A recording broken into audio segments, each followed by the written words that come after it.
నేర్చుకుంటాం. తల్లి కడుపులో ఉన్నప్పుడు ఎవరు నేర్చుకోరు. మనం స్టెప్ బై స్టెప్ ఇంతలు ఎదగాలి. ఒక్కటేసారి చెట్టు ఎక్కుతామంటే అది కలవలు పని. పెద్దలను గౌరవించాలి. పెద్దల మాట సద్దన్న మూట అన్నారు వేమన పద్యం అని చెప్తున్నా చిన్న సూక్తి. ఈరోజు భార్య కానీ భర్త కానీ ఇద్దరు అండర్స్టాండింగ్లో ఉంటే సంసారం అనేది ముందుకెళ్తుంటుంది.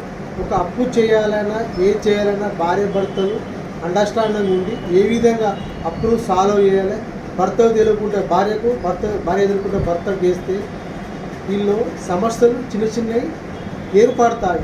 ఆ సమస్యను ఎట్లా సాల్వ్ చేసుకోవాలంటే దాన్ని తెలివిగా ఆలోచన చేసి అప్పులు వస్తే ఫోన్లు ఆవటప్పుడు మనకి చెప్పు సమస్య వచ్చినప్పుడు దాన్ని ఏ విధంగా సాల్వ్ చేసుకోవాలంటే ఇవి ఉన్నాయి సార్, ఇవి లేవు సార్, నెక్స్ట్ మంత్ కొంత ఇస్తాను, ఇప్పుడు ఉన్నాయి సరిపెట్టుకోండి సార్ రిక్వెస్ట్గా